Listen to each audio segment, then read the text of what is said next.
जय जय शिवधारा, जय जय शिवधारा। हमने देखा है अक्सर एक ही फील्ड के क्षेत्र के दो लोग, उनमें से एक बहुत आगे बढ़ जाता है, दूसरा रुक जाता है, रह जाता है वहीं का वहीं। घर में देवरानी जेठानियां हैं, किसी का मान बहुत ऊपर है, ज़्यादा है, किसी का मान उतना, यश उतना नहीं हो रहा है। एक ही पद पर, नौकरी पर लगे हुए दो व्यक्ति हैं, एक बहुत आगे जाता है, दूसरा रुक जाता है, वहीं का वहीं रह जाता है। ऐसे पुलिस कांस्टेबल हो, धंधे व्यापार वाले हों, स्टूडेंट्स हों, क्या कारण है?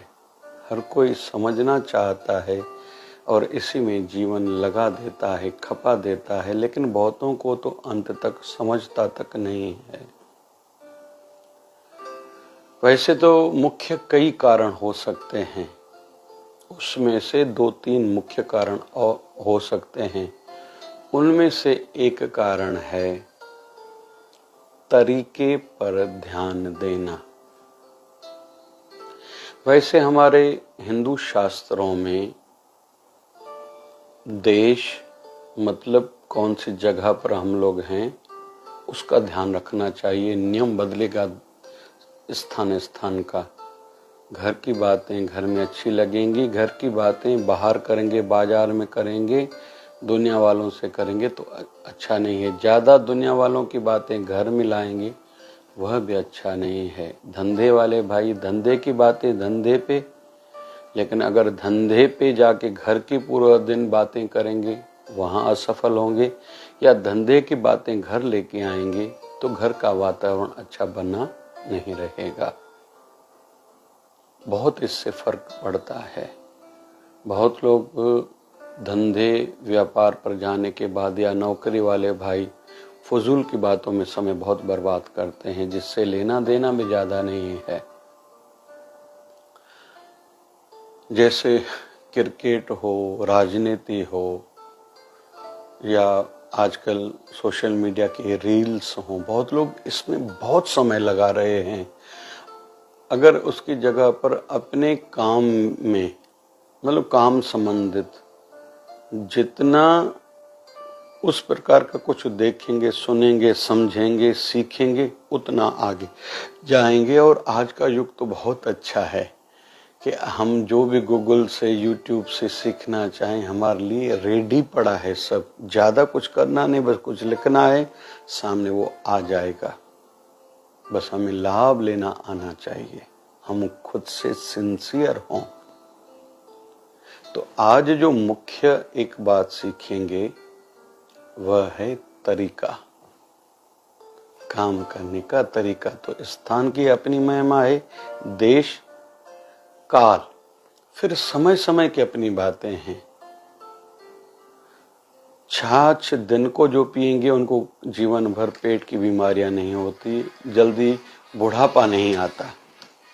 लेकिन छाछ में कुछ और अगर जीरा और बारिश और ठंडी के दिनों में थोड़ी सौंठ डालेंगे, जीरा और सौंठ ही हो, फिर काला नमक आदि, तो और सोने पे सुहागा हो जाता है। वही छाछ रात को पिएंगे और आयु 35-40 साल के ऊपर हो चुकी है तो वही छाछ बीमारियां देंगी। छाछ वही है, लेकिन समय का अंतराल हो गया। बहुत लोग रात को 7-8 बजे के बाद चाय पीते हैं, उनकी नींद खराब होती है, फिर डिस्टर्ब रहते हैं, बार बार वॉशरूम जाना रहता है, उनको समझ में नहीं आता, दुखी रहेंगे, डिस्टर्ब रहेंगे, लेकिन चाय की ओर उनका ध्यान नहीं जाता और चाय नहीं छोड़ते, जिसके कारण रात को नींद जल्दी नहीं आती, देर से उठेंगे तो सब इनबैलेंस ही इनबैलेंस। और वो संतुलन बनाना चाहते, लेकिन वो समझते नहीं मेरा संतुलन कहाँ बिगड़ रहा है। बस इससे बहुत फर्क गिरता है। तो देश, काल, परिस्थिति, परिस्थितियों में भी फर्क आ जाता है। घर में खुशी का वातावरण है, कुछ लोग उसी समय रूठ जाते हैं, माहौल बिगड़ गया। सपोज होली का त्यौहार आया, या हमारे भारतीय तो त्यौहार सब खुशी के त्यौहार हैं, उस समय बहुत लोग झगड़ा करते हैं, थोड़ी थोड़ी बात पर वाद विवाद करते हैं, वातावरण बिगड़ जाता है।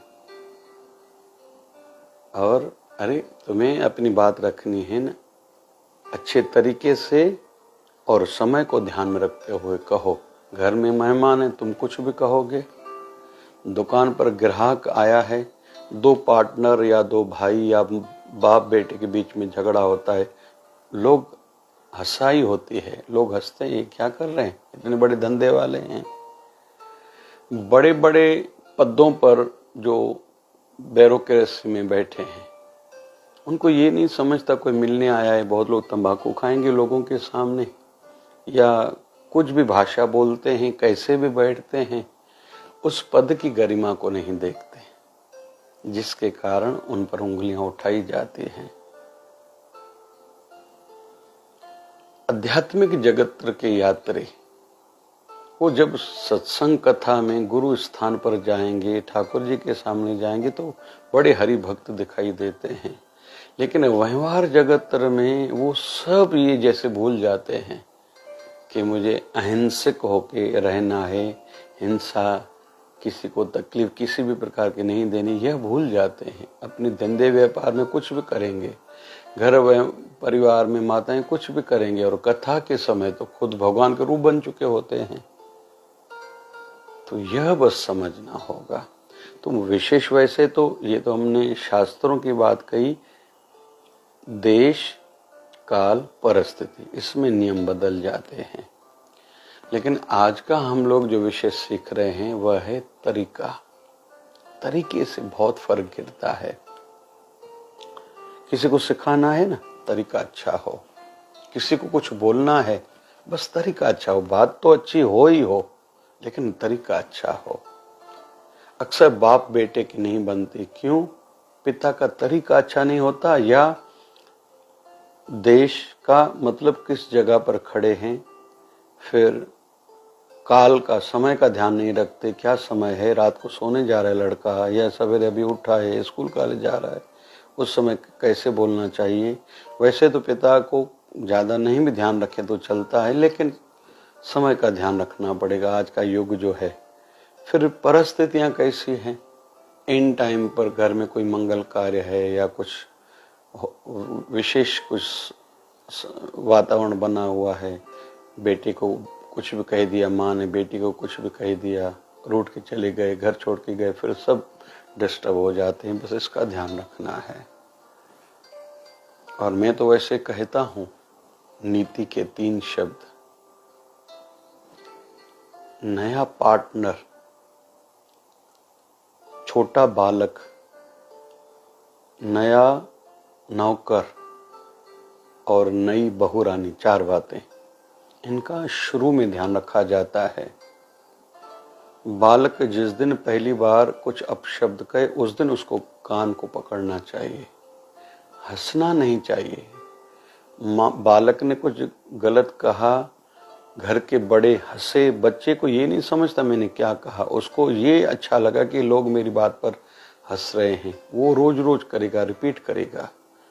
पहली बार गलती करे उसको ठीक करें। छोटा बालक, नया नौकर, नौकर भी नया रखा, कर्मचारी कोई भी बाई हो या पुरुष हो रखा, उसको पहले दिन स्पष्ट कर दें, आप एब्सेंट रहोगे, जिस दिन छुट्टी करोगे तनख्वाह काटी जाएगी। भले उसको बाद में डबल दें कि बार बार वो छुट्टियां न करे, वातावरण डिस्टर्ब न हो, काम या कुछ भी डिस्टर्ब न हो, पहले उसको स्पष्ट करें। नई बहुरानी, घर में नई बहुरानी आई, पहली रात गुजरी, दूसरे दिन सवेरे उसको सब कहना चाहिए, हमारे घर का ये नियम है, ऐसे आपको करना ही पड़ेगा। अक्सर दूल्हे के माँ बाप गलतियाँ क्या करते हैं, नई तो है, अभी तो आई है, कुछ दिन सोने दो, फिर 10, 15, 20 दिन के बाद, 1-2 महीने के बाद बच्ची को क्या लगा, उस बहुरानी को शायद यहाँ लेट चलता है, उधर से सासू माँ दूसरों को कहती है कैसी लड़की निकली है, माँ बाप ने इसको क्या सिखाया है। अरे आपने अपने घर की बात उसको क्यों नहीं कही? फिर बहू रानी को भी ये ध्यान में रखना चाहिए, मैके का नियम मैके में चलेगा, ससुराल में नियम ससुराल के चलेंगे। जो मेरे ससुर जी, सासू माँ, फिर जेठानी, फिर देवर, ननंद और पति देव कहेंगे, उनको अच्छा लगेगा, मैं वैसा करूंगी तो सबका आशीर्वाद भी मिलेगा, प्यार भी मिलेगा, साथ में मिलेगा, सहयोग भी मिलेगा। ये बहू रानी को भी सोचना चाहिए। और चौथा, नया पार्टनर, जिस भी काम में किसी को पार्टनर हम करें तो पार्टनरशिप डीड में लिख ले, ये नियम रहेंगे कि जैसे भगवान न करे जिस दिन अलग हो जाएं उस दिन हंसी से अलग हों, एक दूसरे के शत्रु न बने, बस चाहे दो भाई क्यों ना हो, ऐसे नियम लिखें और दोनों उस पर अमल करें। जिस दिन अलग हो तो किसी के मन में रुष्टता या दुख, क्रोध न हो, यह शुरू में ध्यान रखा जाता है, तो तरीके पर बहुत फर्क गिरता है। एक पिताजी ने देखा, अभी थोड़े उदाहरण, एक पिताजी ने देखा कि मेरा बेटा रोज किसी न किसी नए धंधे में लगता है, 2-4 दिन, 8 दिन, 15 दिन, 1 महीना देखा, लाभ नहीं हुआ, धंधा बदल देता है। और जवान बेटे को ज्यादा कह भी नहीं सक रहा है, डिस्टर्ब है। अपने गुरु जी को, संतों को जाके कहा कि आप मेरे बेटे को सिखाइए, मुझे दुखी कर रहा है, पैसे भी व्यर्थ जा रहे हैं, नुकसान हो रहा है, रोज धंधा बदल रहा है। और ऐसा करना चाहिए। हमारे जो गुरुदेव भगवान है ना, हमारी हर समस्या का समाधान हमें देंगे, आज भी, आने वाले कल में भी, हमारे अंत समय में भी वही सहायक होंगे, परलोक में भी वही सहायक हैं हमारे। गुरु कोई संसारी फॉर्मेलिटी नहीं है, गुरु दीक्षा लेना कोई उपचारिकता नहीं है, इसको ध्यान में हर शिष्य को रखना चाहिए। इसलिए गुरु के दिए हुए दीक्षा मंत्र का खूब जप करें और गुरु के वचनों का पालन करेंगे, हमारा जीवन सुखद गुजरेगा, जीवन का अंत अच्छा होगा, परलोक संवरेगा। और दुख के समय में तो गुरु सहायक हैं, गुरु के वचन हमारे सहायक हैं ही। गुरु का दिया हुआ नाम, गुरु मंत्र, दीक्षा मंत्र, वो हमारा सच्चा रक्षक है। अभी गुरुजी के पास जाके कहा, गुरुजी ने कहा लड़के को कल भेज देना। आया वो लड़का अकेला, पिता को कहा आप नहीं आना। आया, बैठा, प्रणाम किया। गुरु ने बैठे बैठे पूछा तुम्हें कौन सा फल अच्छा लगता है? तो उसने कहा गुरुजी आम। तो गुरुजी ने एक शिष्य को, दूसरे को बाहर जाके कहा कि जाओ, भेजा, बाहर से एक आम की गुठली लेके आओ, इसको दी। बोले भैया ऐसे करो, वृक्ष की गुठली, इसकी आम की गुठली बाहर जाके जमीन में बो, फिर आ जाओ। उसने बोया, 2 घंटे वो बैठा था। वो बालक कहा कि जाके देख क्या वृक्ष लगा क्या। वो गया, लौट के आया, गुरुजी ने बोले चलो कल आना। दूसरे दिन आया, कहा जाके देखो वो वृक्ष बड़ा हुआ, आम के फल लगे हैं क्या?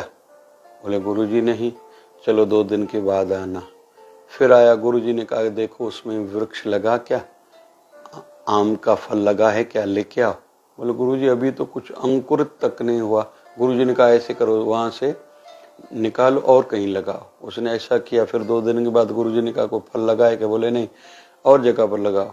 ऐसे 3-4 बार गुरुजी ने 1 हफ्ते तक किया। तो वो बालक कहने लगा कि गुरुजी ये आप क्या कर रहे हैं? बोले क्यों? बोले इधर उधर लगाने से थोड़ी वृक्ष लगेगा, वृक्ष तो जमीन में जहाँ बीज बोया जाएगा धीरे धीरे बाहर निकलेगा, उसके लिए धैर्य रखना पड़ता है, फल मिलता है।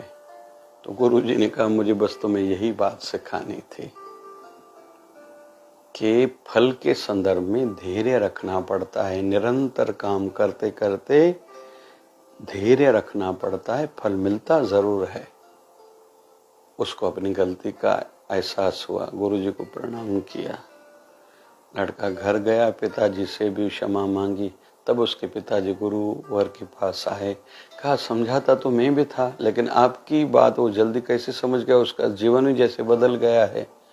गुरुजी ने कहा तुम्हारे और मेरे सिखाने में थोड़ा अंतर था तरीके का।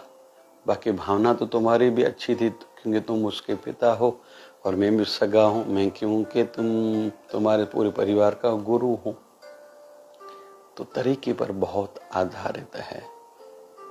एक व्यक्ति भगवान बुद्ध के पास आया सुबह सवेरे। भगवान की अभी आंख ही खोली थी। दरवाजा खटखटाया, भगवान ने दरवाजा खोला और कहने लगा कि हे प्रभु, मैं बहुत दुखी हूं, जबकि मेरे पास सब है। नींद नहीं आती, सुकून नहीं है जीवन में। भगवान बुद्ध ने कहा कि जाओ अभी देख के आओ बाहर प्रकृति में क्या है। लौट के आया, हवा की हिलोर अच्छी लग रही है, पंछियों की चूं चूं अच्छी लग रही है, नदियां जो बह रही हैं ये अच्छा लग रहा है, वृक्ष हिल रहे हैं फिर उसमें से फल गिर रहे हैं, यह अच्छा लग रहा था। भगवान बुद्ध ने कहा इन सब में एक तो मस्ती है। कहते ना कि जिसकी मस्ती जिंदा है उसकी हस्ती जिंदा है, ऐसे कहावत है। जो मस्त रहता है, थोड़ी बहुत छोटी छोटी मस्ती करता रहता है, आनंदित रहता है, छोटी छोटी चीजों से आनंद लेना जिसको आता है, बच्चों से खेलना, मस्ती करना, घर परिवार में मर्यादित मस्ती करना, थोड़ा विनोद हंसी मजाक करना, जिनके जीवन में है ना, जिनको प्रकृति का आनंद लेना आता है ना, वो सदैव सुखी रहेंगे। तो भगवान बुद्ध ने कहा क्या देखा? बोले नदी बहती हुई बहुत अच्छी लग रही थी और वृक्ष हिल रहे थे, फल गिर रहे थे, अच्छा लग रहा था, हवा की हिलोर अच्छी लग रही थी, पंछियों की चूं चूं अच्छी लग रही थी। भगवान बुद्ध ने कहा इन सब में एक बात सामान्य है, कॉमन है, ये लुटा रहे हैं, इकट्ठा नहीं कर रहे हैं। जो इनके पास से दे रहे हैं, बिखेरते जा रहे हैं, लुटाते जा रहे हैं। तुम्हारे जीवन में भी जो कुछ है उसको लुटाना सीखो, भगवान के नाम पर देना सीखो, फिर एक अलग सा सुकून महसूस होगा, आनंद आएगा, नींद भी सुकून भरी आएगी। जिस दिन ये मेरे वचन तुम मानोगे उस दिन से तुम्हारा जीवन भी आनंदमय हो जाएगा, नींद सुकून भरी आएगी। तो भगवान बुद्ध ने भी उसको तरीके अच्छे से सिखाया था और हमारे लिए भी वैसे यही संदेश है कि थोड़ा थोड़ा आनंद लेना सीखें। बारिश की रुत है, बारिश की बूंदों में कैसे आनंद है। अभी हरे हरे वृक्ष होते जा रहे हैं, सब जगह हरियाली हरियाली है। नदियों की बहाव को देखें, भले नजदीक है तो जाएं, नहीं तो आजकल मोबाइल टीवी पर भी आनंद लिया जा सकता है। वैसे प्राकृतिक वातावरण में तो हर किसी को जाना ही चाहिए। तो थोड़ा तरीका बदलें, जीवन बदल जाएगा। अंत में आज स्वास्थ्य टिप। वर्षा ऋतु में और ठंडी के दिनों में जिनके जीवन में कफ प्रदान, जिनका शरीर कफ बहुत रहता है, जिसके कारण सर्दी, खांसी, दमा और वैसे वजन भी बढ़ता है ना, वो कफ प्रदान शरीर कोई बढ़ता है और कफ के संदर्भ में कई बीमारियां होती हैं। तो बड़ी आयु वाले जितने भी हैं, चाय में थोड़ी अदरक, थोड़ी मात्रा ज्यादा हो, अदरक, तुलसी के 2-4 पत्ते, सौंफ, छोटी इलायची और 2 काली मिर्च अगर डाल के चाय पिएंगे, वो औषधि के रूप में उनको सर्दी खांसी से बचाएगी और कफ की मात्रा बढ़ने नहीं देगी, जिसके कारण छोटी छोटी तकलीफों के कारण जो डॉक्टर के पास जाना होता है उससे हम लोग बच सकते हैं। बस तरीके को बदलें, जीवन का आनंद ही अलग हो जाएगा। आज यह सीखा। सदगुरु स्वामी शिव भजन जी महाराज कृपा करें, जो समझा बस उसको जीवन में अपनाएं, आनंद पाएं। जय जय शिव धारा।